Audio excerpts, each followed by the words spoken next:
Now we are going to talk about concurrent forces, Lami's theorem, connected motion and free body diagram. Now, what are concurrent forces? Suppose I have this situation. This is my y-axis, this is my x-axis. Let there be some force here, some vector. Let me call it vector in this direction, some in this direction, some in this direction, some in this direction. Suppose I have, so I say vector force. Let us consider vector force is also a vector f1. Then I have f2. Then I have f3. Then I have f4. Say and so forth. I'm taking only four. This is theta 1 angle it is making. It is making angle theta 2. It is angle making theta 3. And this one is making an angle theta 4. I have to always take this as the this positive x-axis as as a reference point for taking the angles. I cannot take this way the angle. I cannot take this way. This is not possible. I won't take it because I have to take all angles anti-clockwise. Now, see, this is the x-axis. This is our y. Sorry, uh, just this is our y-axis. This is our y-axis. Now, the components in the x along the x-axis is f1 cos theta, which is the modulus value of vector f1. Let me show you one thing. From now on, instead of writing f1 vector modulus, I may just write f1 without any vector sign. That would do. This is same as this. Similarly, f2 cos theta. Similarly, f3 cos theta 1, theta 2, theta 3, and f4 cos theta 4. Similarly, y-axis, you will have f1 sine theta 1 plus f2 sine theta 2 plus f3 sine theta 3 and f4 sine theta 4. Whatever value you get, now these forces have been resolved into x and y axis, and the resultant, let us say some resultant is this r, which is making an angle, say alpha here, with the positive x-axis. I always take in this direction. Now r is going to become, the resultant will become x plus y, and the resultant, this magnitude will be under root of whatever you get, x square plus y square, and the resultant will make an angle tan alpha with the x-axis, tan alpha with the x-axis, tan alpha, that is y upon x, whatever the y means this, and x means whatever you find on this, you take the modulus of this. Now if r mod r is mod, or r whatever is 0, if r is 0, implies both ways x is 0 and y is 0. That means if this condition holds, that means forces are at equilibrium. This is very important for you to all understand. Now the next point is that I need to talk about is the Lami's theorem. Lami's theorem. What exactly it is? Now suppose this is a point in which, suppose some vector, some force, let us say f1 vector, f2 vector. This happens only for three forces, remember this, and f4, f1, f2, sorry, f2 and f3. Suppose this is making an angle alpha 1 here, this is making an angle alpha 3 here, and this is making an angle alpha 2 here. Then if the forces are at equilibrium, if f1 comma f2 and f3 are at equilibrium,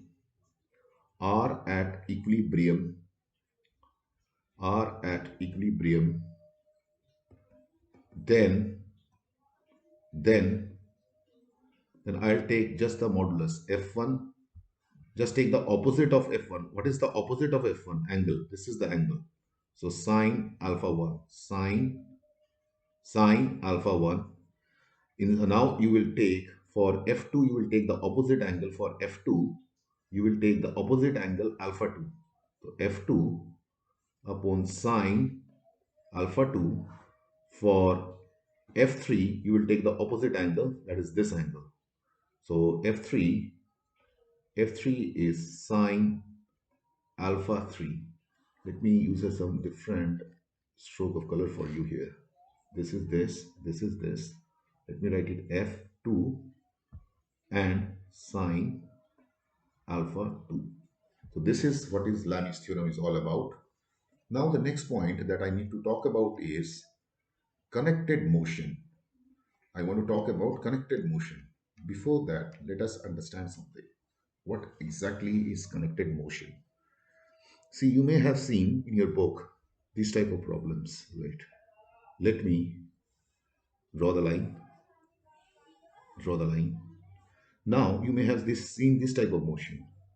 This, this, and this. There is a mass hanging from here, M1.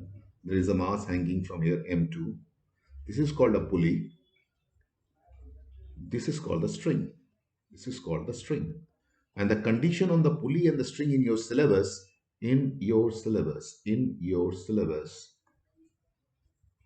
bus, you have frictionless pulley,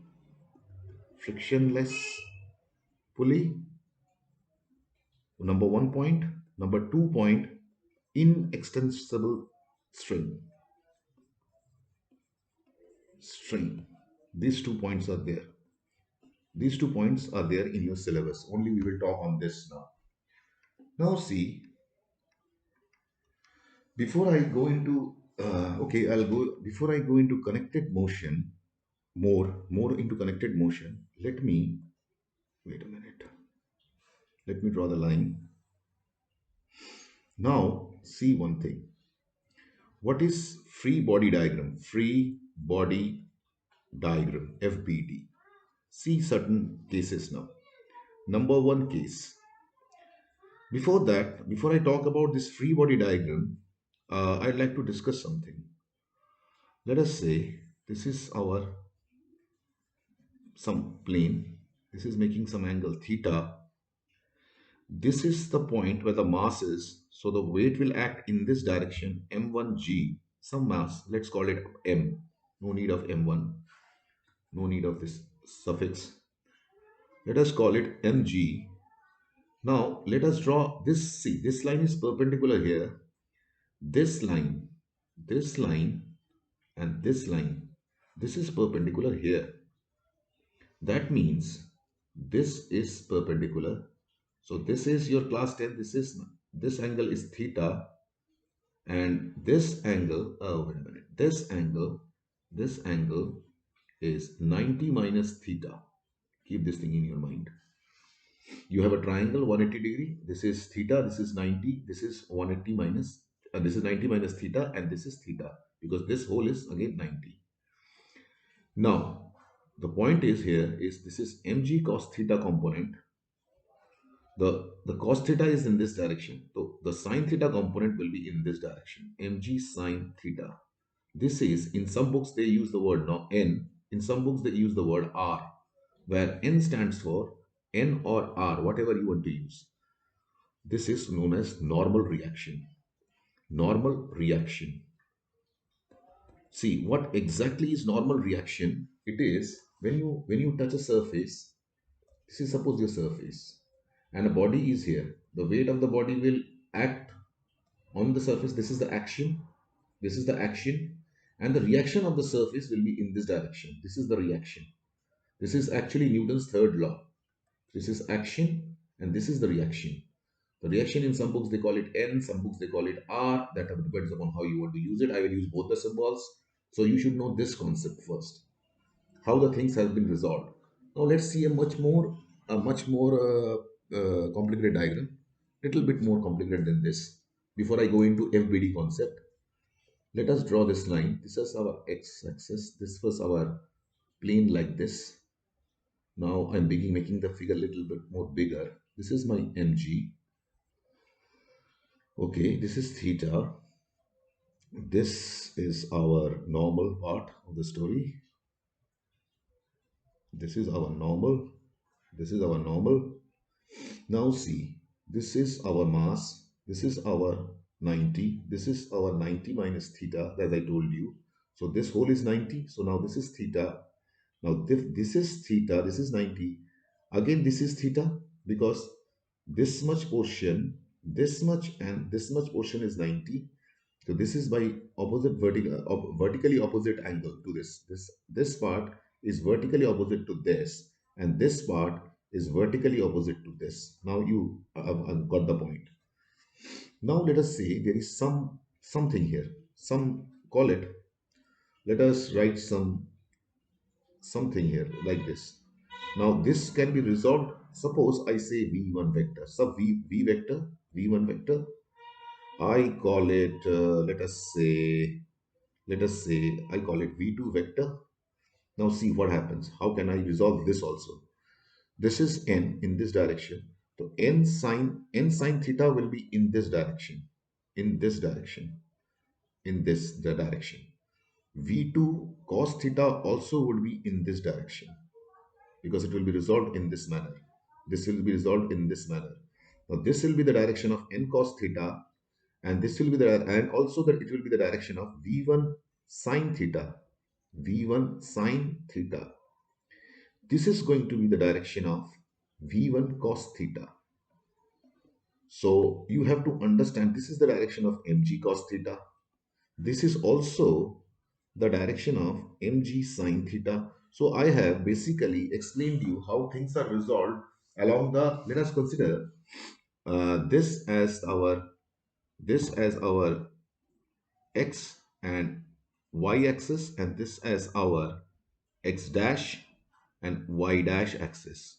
This is the way things are going to get resolved. This is our x dash, this is our y dash, this is our x, this is our y axis. After this, we will now, once you have understood this resolution of vectors in different ways, and this resolution of vectors, now we will come down to how to the free body diagram, the exact application of free body diagram in different aspects. Now see, there is one point that I want to tell you.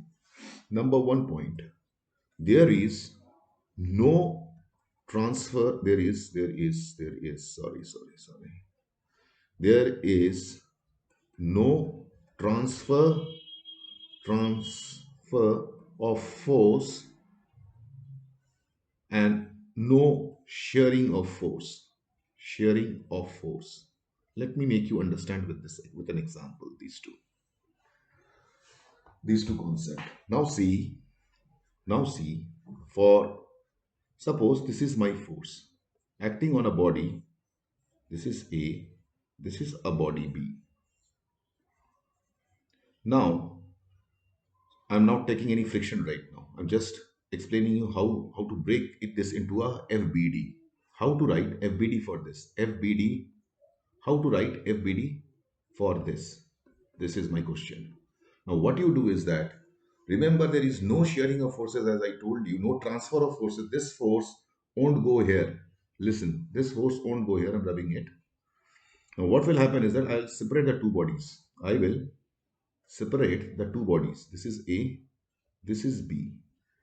This force is acting on A. Forces, we have to consider forces acting on A, and there is an action on this body and there is a reaction. Action and reaction here.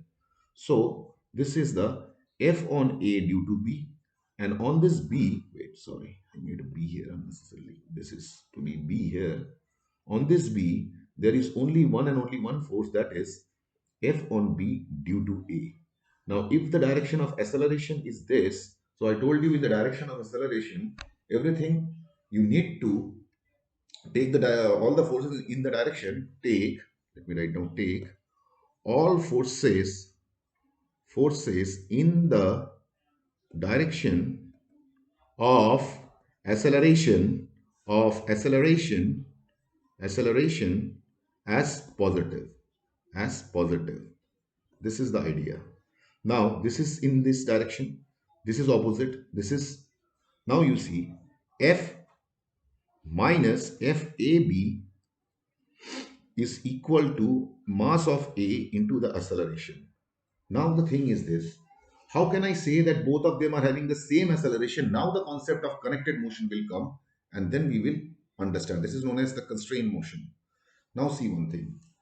This is my A body. This is my B body. Right? This is A. This is B. Now let me use a different color. Let me shift A by this amount and let me shift B by this. B has shifted with x2, this A has shifted by x1. Now they have, now if x2, see, whatever change x2 minus x1, x2 is equal to x1 change. The same change has come in both of them. So what you do is differentiate this once with respect to time, dx1 dt. You will get what? This you will get v1 v2 equal to v1. Again differentiate this. Again differentiate this. dv2 by dt is dv1 by dt. This will give you a2 equal to a1, and this is a. That's why I can say both of them have the same acceleration. That's why I can say this. Both of them have the same acceleration. This thing that I did, this thing is known as the constraint. This is the way I find the constraint. This is the way. Constraint equation. This is the way. Just a minute. Yes, this is the way I find the constraint equation. Constraint. Constraint equation. Equation. I hope you understood this blue color. Now you can see this F is in the direction of A. This F is in the direction of A. Now, so F on B due to A is MBA. So now we have two equations, F minus FAB is equal to MAA, because the accelerations are same here. And we saw this thing. This was my FBD for B, and this was B on A. This was my A. This was F on A due to B, and this was my F, and this was my acceleration. So you got this two equation, and this magnitude by action reaction FAB is same as FBA by Newton's third law. Newton's third law. So now, wait, this has become little dirty. Wait a minute, let me make it writing clear. Okay, law. Now the thing is this. You put this value here. So F minus MBA is equal to MAA. So F is equal to MA. This has been shifted, MA plus MBA, and this way I have taken A common. So F is equal to MA plus MB, and this is A, and the acceleration comes out to be F upon MA plus MB. See, if you understand the free body diagram, it is very easy to solve the problems in physics. Free body diagram is something so important. If you don't understand, you won't be able to make out how things are. And this concept of this no transfer of force is a very important concept. Now let us see the second part. That is, the second part is no sharing of forces. This is the second part. Sorry, this should be the second part. Sorry, this should be the second part. There is no sharing of force. Let us understand what I mean by this. Let us understand. Now see, let me draw this. Okay, sorry. This needs to be drawn here. Now there is a body like this. There is another body like this. This is, let us say, A. This is, sorry, capital A. Let us call it M1. I've got tired of A and B's. Call it M1. Call this M2. This is the mass M2 on the body. This. Suppose I put a force on this. Now the point is whether this surface has friction or not. Has friction or not. Suppose the surface, this surface, suppose the surface connecting the two bodies, connecting M1, M2, that is this surface I'm talking about. M1 and M2 has no friction, then M1 will move on, M1 will move, and M2 will fall down. M2 will fall down. Now let us understand. You have people have seen this example in class 10th in one of those books called Let Me Sing and all that. That if you had a tumbler, you would put a page on it and a coin. Let us say this is the coin. This is the coin, and you drew it suddenly out. But almost the friction is almost negligible. The coin would just fall down, and it would move out. This example you saw in your class 9 book. I remember it was very much there in Lakshmi Singh. I remember a long time back. Now the thing is this: how will I now resolve this? How will I draw the FBD for this? How will I draw the FBD for this? This is has. Let me write it clearly. This is has. Now, very simple. Now I draw a line here for you all. Let me draw the line. I don't know why the line is not getting drawn from here. Wait. Yes, the line has been drawn. Now see, situation. Now this is my F acting on this. I called it M2. I call this M1. Now suppose there is friction. Suppose surface has friction. Suppose surface has friction. I'll tell you everything later on when I'll talk total about friction and everything. But right now I'm discussing some very major issues which mostly people do not bother to care. Now this is C. Suppose this is also on a friction. This surface also friction. This surface also friction.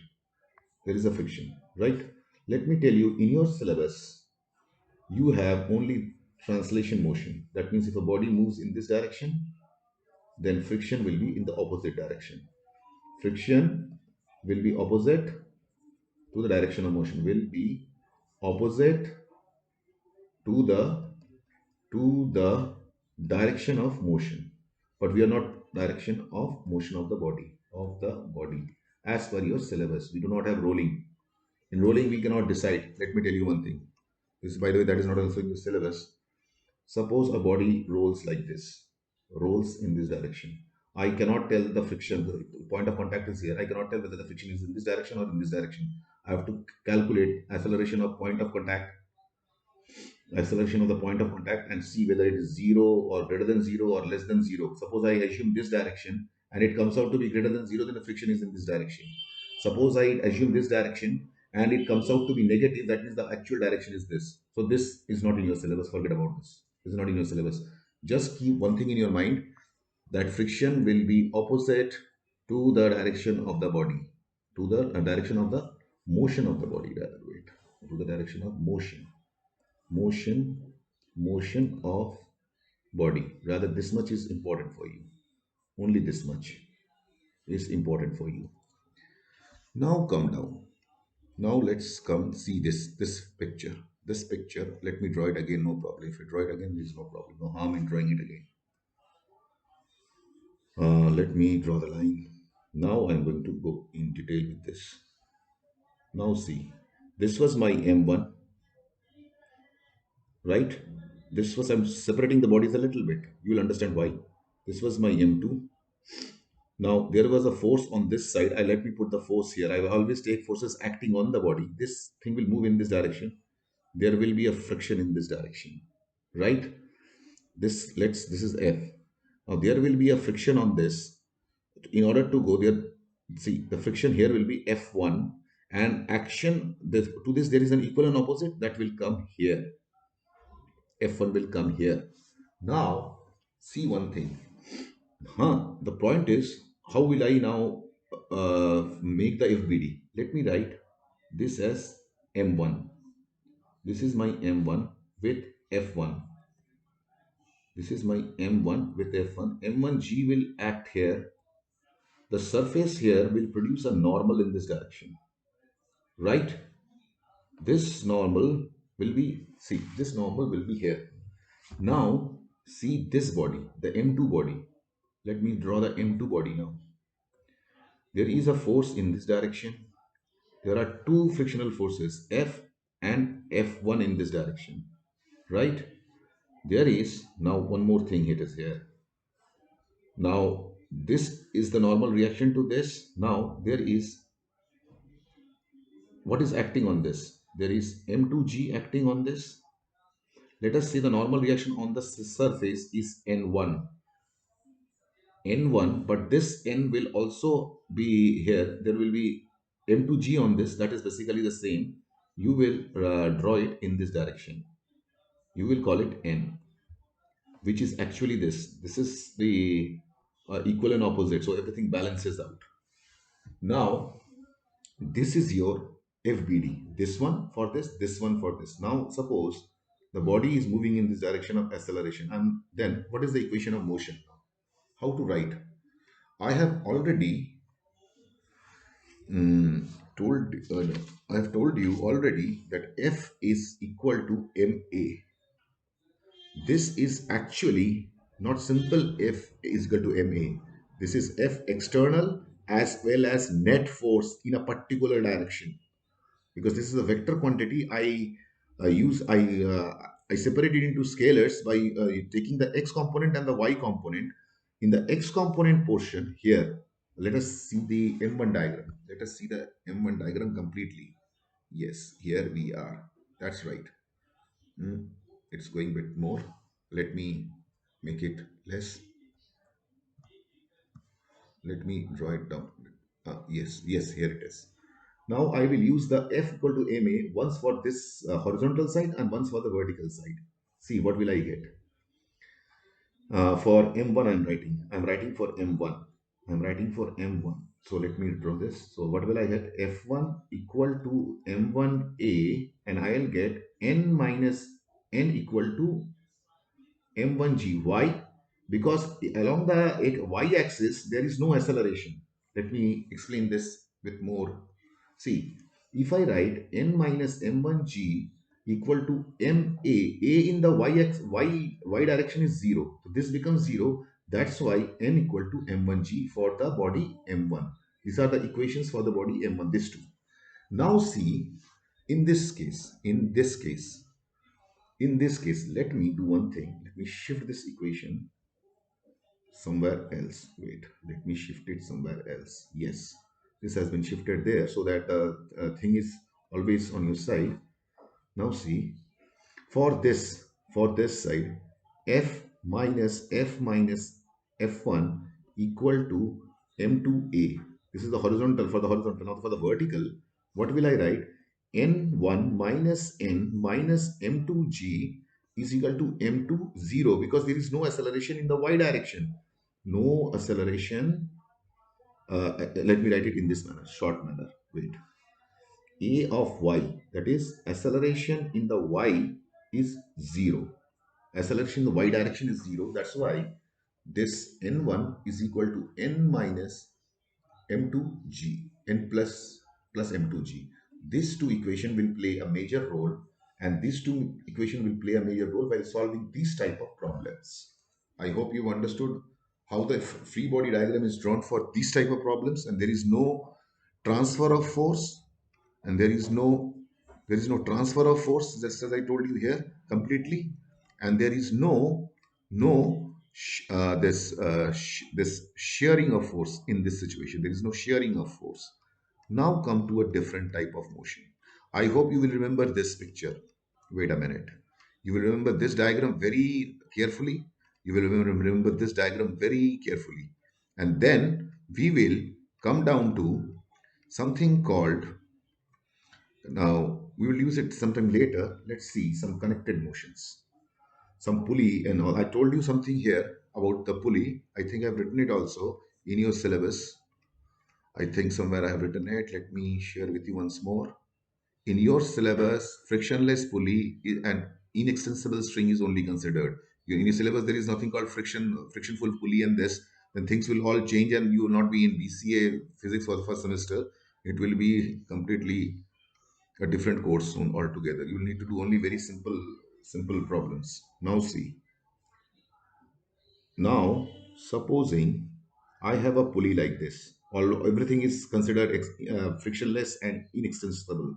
There is a mass hanging in this direction, M2. There is a mass hanging in this direction. Let us say M1. Now, when you hang something from a string, there is a tension. Now, the tension due to this pulley on this will be in this. It will be in this direction. Let me draw it more. Wait. Make it clear. It will be in this direction, and because of action reaction, it will be here.